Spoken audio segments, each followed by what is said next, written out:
Invitamos a nuestras invitadas para hablar de lo que es la situación actual de las negociaciones entre el gobierno de Estados Unidos y de Cuba, todo este misterio que hay alrededor de cosas que sin duda han cambiado en términos de la forma en que se venían desarrollando, pero no sabemos qué es la sustancia de lo que se está discutiendo.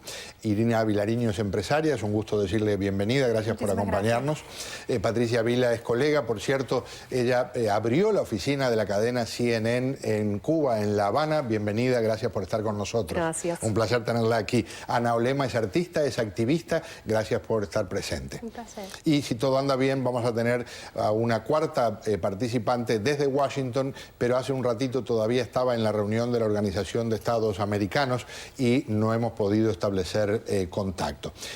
Queríamos plantearlo de una forma diferente, queríamos que no fueran los analistas tradicionales y queríamos además darle un espacio como corresponde a la voz femenina en un tema que tantas veces se va por el lado de lo masculino.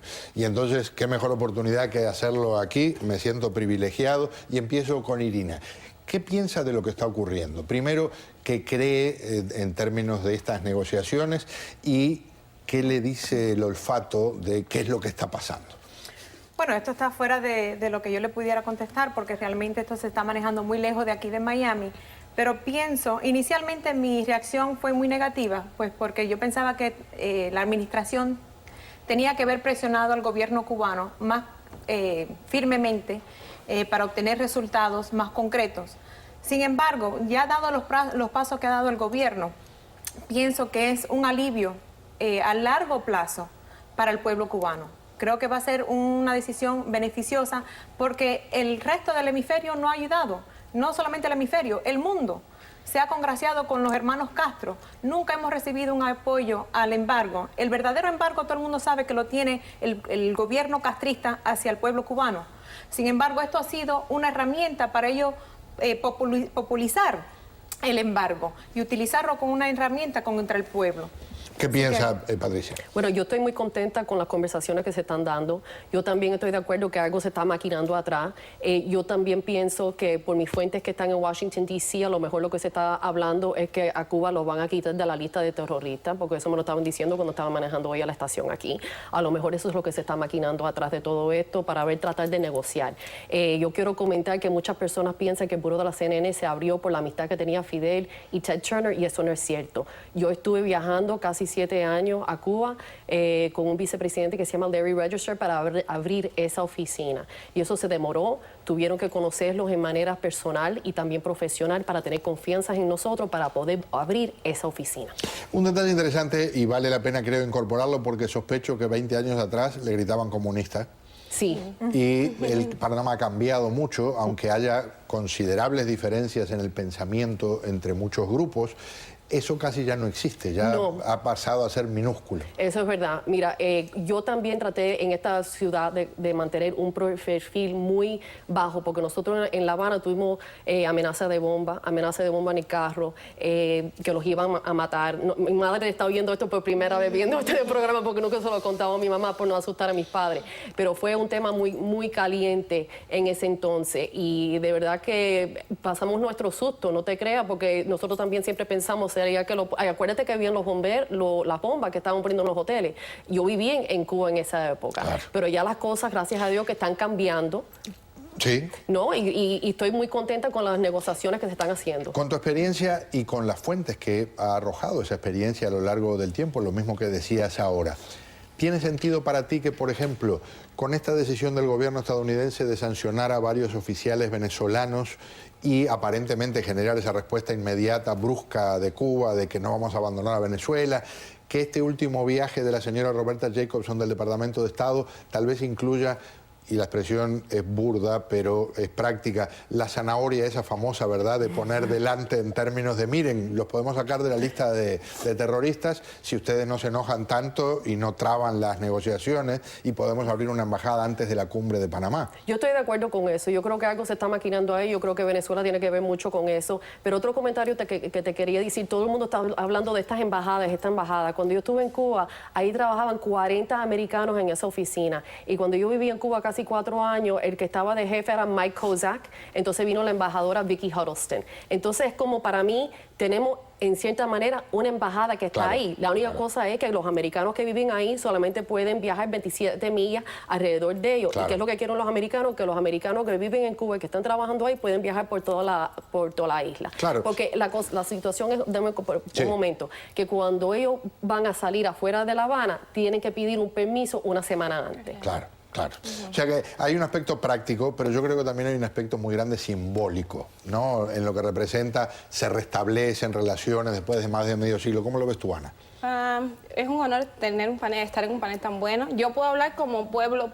O sea, yo llegué hace 2 años de Cuba, yo crecí en La Habana Vieja, en el Solarnos, por ahí es que voy a hablar. Entonces, con todas estas cosas, tú sabes, los cubanos tenemos eso de que tenemos que tomar postura y pasar un examen. Embargo o no embargo. O sea, es un examen aquello. Entonces, yo como activista y como artista visual, pues tengo mi postura, y mi postura es con el pueblo de Cuba y con la gente. Eso incluye los 11 millones, los 3 millones más sus hijos, ¿no? Entonces, en realidad, a mí lo que me parece es que hay una cosa. Esta medida es de doble filo porque está basada, digamos, en la cuestión de la percepción. Yo, por ejemplo, yo pienso que esta medida, puede ayudar en muchas cosas, pero en realidad también puede ser muy peligroso porque puede aumentar el apartheid. No hay ninguna garantía de que esas estructuras, por ejemplo, ella dice eso a los periodistas, bueno, sabemos, se nos olvida la dinámica que hay ahí adentro. Ejemplo, el turismo por sí solo, por poner un ejemplo, no genera democracia. O sea, ¿qué garantiza en un lugar donde no hay un Estado de Derecho que eso funcione así? O sea, que funcione correctamente.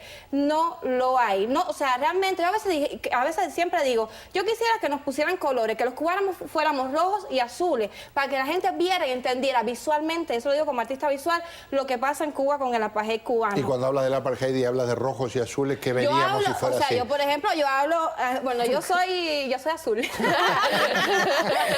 Obviamente, ¿no? O sea, hay cosas como, por ejemplo, North Carolina exportó 8.5 millones en productos agrícolas, North Carolina, a pesar del embargo. ¿A dónde se fueron? Porque mi mamá, pobrecita, no consigue la malanga. Claro. Yo quiero saber dónde se va eso. Yo quiero que se le responda al pueblo cubano. Entonces, no sé hasta qué punto eso puede ser sí o no. Es un arma de doble filo. ¿Qué piensas de eso, Irene? Yo estoy de acuerdo. Sin embargo, yo pienso que la ingenuidad del ser humano, el motor motivador de las personas llevan a cambios. ¿La ingenuidad o el ingenio? El ingenio, perdona. El ingenio del ser humano, del hombre, lleva a cambios. Cuando hubo cambios, cuando los Estados Unidos llevó las compañías a China, obviamente el gobierno no ha cambiado, pero el pueblo está viviendo mejor. En 55 años, ¿de qué manera el embargo ha funcionado para que el pueblo cubano viva de mejor manera? De ninguna forma. No ha contribuido al bienestar del pueblo cubano de ninguna manera. Y esa fue la finalidad del embargo y no lo ha alcanzado. Hace minutos estaba en la reunión de la Organización de Estados Americanos. Ya está con nosotros Yanisset Rivero, que es integrante del Directorio Democrático Cubano en Washington. Bienvenida, buenas noches. ¿Qué piensas? Muy buenas noches, Cersei. Acabamos de brindar testimonio ante la Comisión Interamericana de Derechos Humanos, precisamente haciendo un recuento de lo que ha acontecido en el tema de derechos humanos en Cuba, después que se anunciaran estas negociaciones, después que se anunciara este cambio de política por parte de la administración Obama. Y lo que estamos viendo es un aumento de la represión. O sea, para los activistas de derechos humanos que documentamos diariamente lo que ocurre en Cuba en términos de represión, estamos viendo un aumento de represión. ¿Por qué ocurre esto? Simplemente porque estas conversaciones del gobierno de Barack Obama son conversaciones con el régimen castrista, que es el violador de los derechos humanos. No son conversaciones dirigidas a el respaldo a la sociedad civil independiente, dirigidas a apoyar el movimiento cívico y a que los cubanos tengan voz para que logren su libertad. Por lo tanto, mientras que en Cuba no exista un Estado de Derecho, no pueden haber cambios reales. La joven hablaba de China. Hoy nos reunimos con un movimiento de la sociedad civil chino que lucha precisamente por el cambio democrático en China. Nos estaban hablando de cómo los intelectuales y académicos que en un momento determinado apoyaron el restablecimiento de relaciones económicas con China y todo este proceso que ha vivido ese país, ahora se están dando cuenta que ha ido en detrimento del pueblo chino y que en China hay más presos políticos, se violan más los derechos humanos y nadie se entera, porque simplemente el régimen chino tiene ahora todo el dinero del mundo para reprimir y para hacer callar a la opinión pública internacional. De manera que no queremos para Cuba una China, y eso es lo que venimos a decir hoy aquí ante la Comisión Interamericana de Derechos Humanos. Voy con Patricia porque tal vez ese es el punto que ha generado más críticas a la apertura que ha hecho la Casa Blanca, y es ¿por qué no dijeron queremos sentarnos a conversar, pero no puede haber golpes a damas de blanco, no puede haber arrestos a alguien que grite viva los derechos humanos, porque si no es injusto que estemos sentados a la misma mesa? ¿Qué piensas de eso? Yo entiendo eso, Pedro, pero yo creo que las conversaciones tienen que venir poco a poco. Y yo personalmente soy número uno persona que apoyo los derechos humanos. Para mí es una cosa muy importante.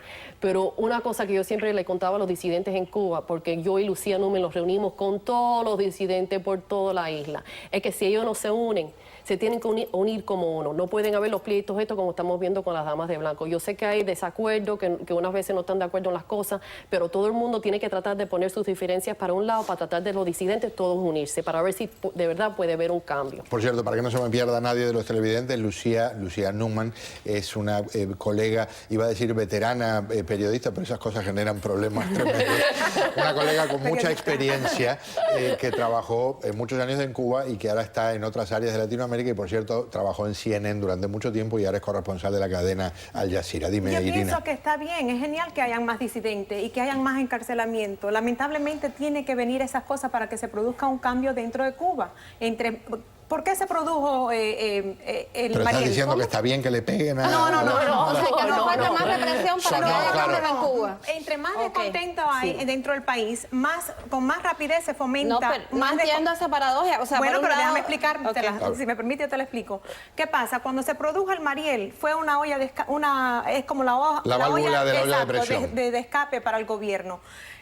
¿Qué necesitamos en Cuba? Que haya más descontento en el pueblo, que el pueblo se rebele más ante del gobierno, que quiera más cambios, que se produzcan más cambios, más descontento para que vengan cambios materializados.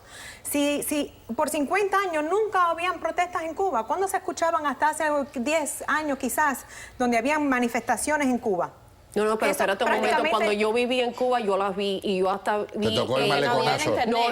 Y yo hasta vi la gente joven que estaban haciendo unas protestas en silencio en un parque, que Sí, yo me pero muy recuerdo cuando yo manejé... limitadamente. Bueno, claro, porque Claro. fíjate que todo el mundo está perseguido ahí, tienes un policía en cada esquina, entonces todo el mundo va a salir, entonces la policía viene y le da las Y palas a van la a haber gente, más. esa es la A verdad. medida que las personas quieran lograr superar su estatus económico, va a aumentar el descontento con el gobierno y las personas van a seguir manifestándose. Lo que pasa es que hay gente que dice, llevamos Yo no- 50 y pico de años así, Yo ¿cuánto no más creo. podemos resistir? ¿Por Yo qué no discrepas? creo en la lógica del cubano. Yo ahora ya entendí a dónde es que iba. Ella dice que entre más estatus económico la gente tiene, más necesidad puede de exigir esos derechos a medida que se vean esa cosa económica en Prosperidad. riesgo. No es cierto. En Cuba hay un clientelismo tan grande, de hecho las personas con más poderes económicos son los que más cercanos están al régimen. Pactan con ellos, vamos a estar aquí. El problema de esto está... Pero son precisamente las personas que no tienen esa facilidad, las que van a Pero no comenzar va, a protestar. o sea, ese cambio como se está planteando ahora, lo que pasa de esta carta es que es una carta, o sea, ellos están desesperados y eso es una realidad.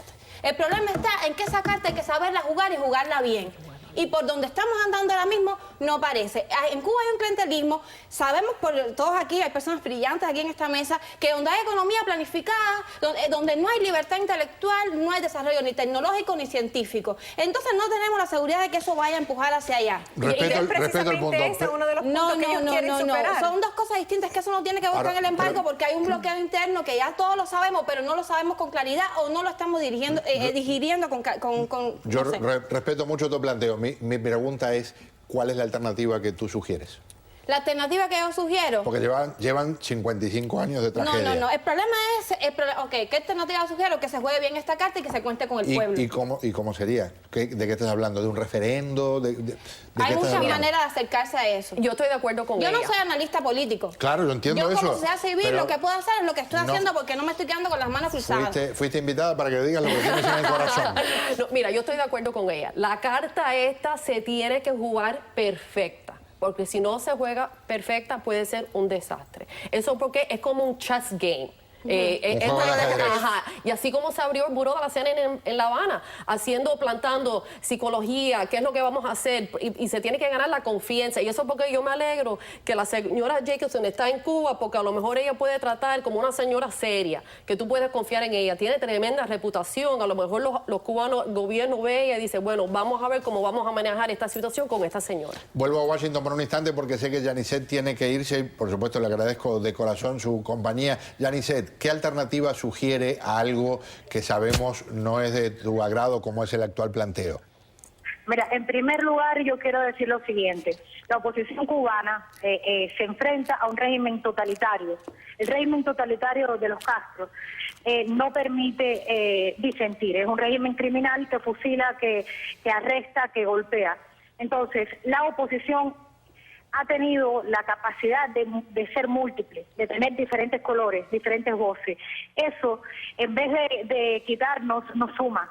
¿Por qué? Porque el régimen, cuando hay una sola organización, una sola voz, lo reprime. Lo ha hecho anteriormente, lo hizo con Concilio Cubano, lo ha hecho con otros esfuerzos de unidad.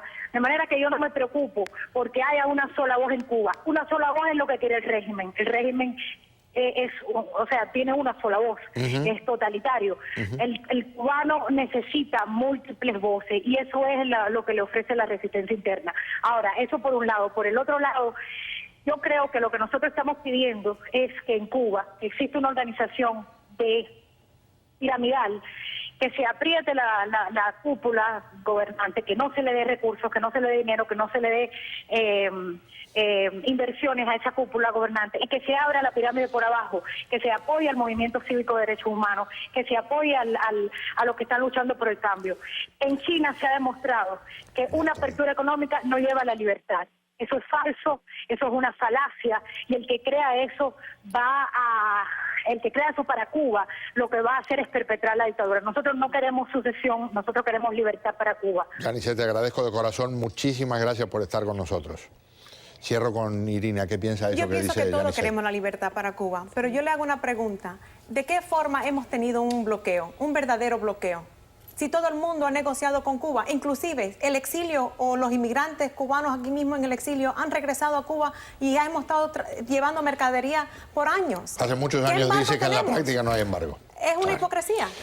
Primero les agradezco mucho. Un placer. Gracias. Segundo, lo que les ha pasado ahora es que volverán a ser invitadas, porque esto fue súper interesante y me pareció una oportunidad fascinante de probar lo que representa un movimiento fresco en Te tengo términos respuesta cuando vuelva de nuevo. de la alternativa. Gracias de corazón. Gracias. Un placer y muchísimas gracias. Un Pedro, gusto. gracias. Vamos a un paréntesis.